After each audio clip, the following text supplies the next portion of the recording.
Most people, I think they just kind of glance over it, but it's actually kind of fascinating. Yeah, it's one of those numbers that seems really simple, but once you understand what it means, it can tell you a lot about a neighborhood, about a specific property, even about buyers and sellers. Totally. And that's what we're diving into today. And we're using this report by Chicago Realtor Michael Linton. You can find him over at chicagodealflow.com, and he kind of lays it out. Days on market, it's like a thermometer for your dream neighborhood. I like that. Yeah, if you're seeing like super low days on market in, say, Wicker Park or Lakeview, that's a strong seller's market, right? Lots of demand, lots of competition. People need to move fast. So if you've been dreaming of that Wicker Park loft, get ready to make a move. But what about if you're someone who wants to take a little bit more time? You don't want to feel rushed in the process. Then those neighborhoods with higher days on market might be interesting to you. Lincoln Park, Bucktown, beautiful homes, but they tend to stay on the market a little bit longer. Higher days on market there could mean you have more room to negotiate, maybe even ask for a few things on the inspection report. Now, here's where it gets even more interesting for Chicago in particular. This report points out that Chicago isn't just one big housing market. It's like all these little micro markets going on. Exactly. You can't compare a condo in River North to a house in Beverly. Right. So like that brand new condo downtown versus a classic Chicago bungalow in a family neighborhood, those are going to be totally different stories. Totally. And that's something to keep in mind because when you're looking at days on market, it's all relative to what else is going on in that specific area. Okay, so listening to all this, you might be thinking, right, location, location, location, I get it. But how do you actually use this days on market info to your advantage? It is the million-dollar question. Yeah. Let's say you're looking at a condo in a new building. Seems great, but it's been sitting on the market for like 60 days. For that area, that's kind of high. So is that a red flag? Or is that a golden opportunity? It could be either. It might mean you can negotiate a better price, or it could mean something else is going on with the building or the unit.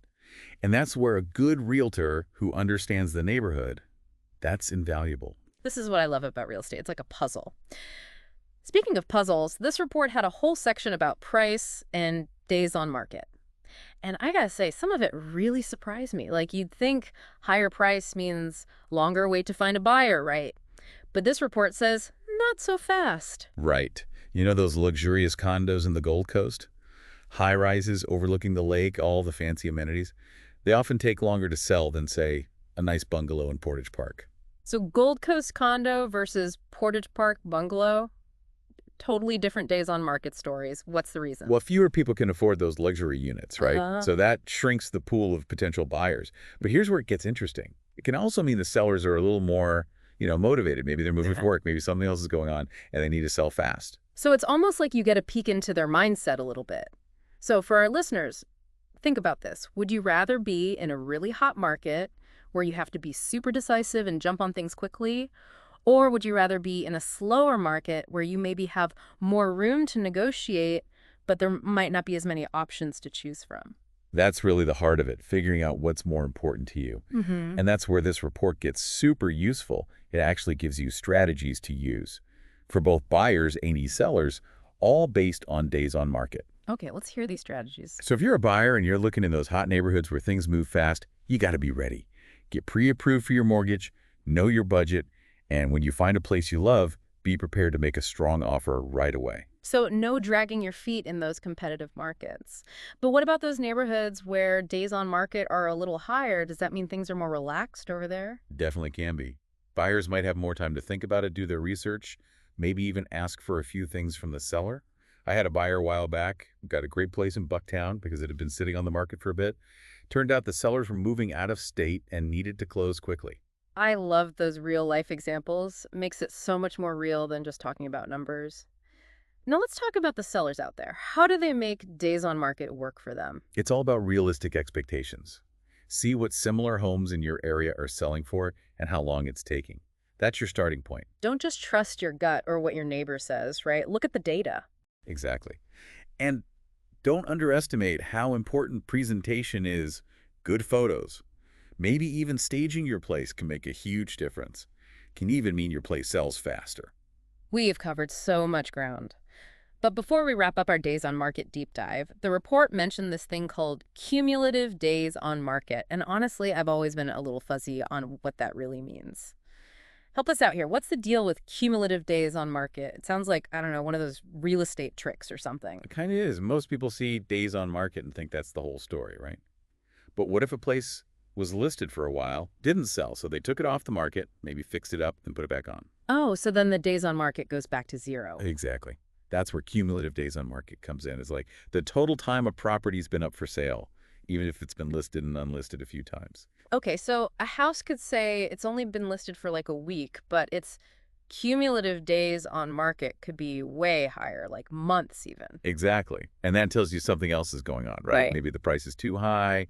Maybe there's something wrong the buyers aren't liking, something like that. Wow, that is so important to know. Seriously, listeners, if you remember one thing from today, it's this. When you're talking to your agent, ask about both days on market and in cumulative days on market. Yeah. Don't get fooled by just one number. Right. You got to have all the info.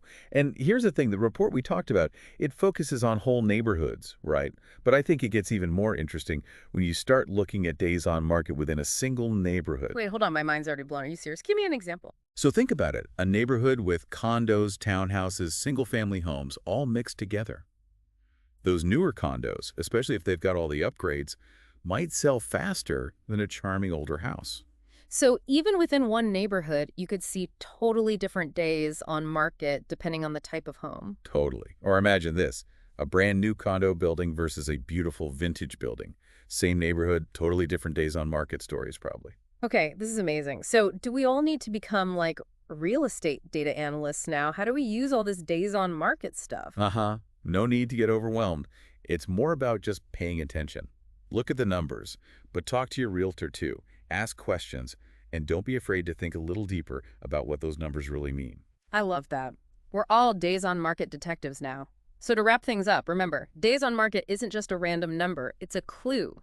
It can help you understand the neighborhood, the property, even what the seller might be thinking. Real estate can feel complicated, but the more you understand things like days on market, the easier it gets to make smart decisions. So true. Huge thanks to Michael Linton for that awesome report, and to all of you for joining us on this deep dive into Chicago real estate. We'll be back soon with another topic that's sure to get you thinking. Until then, happy house hunting.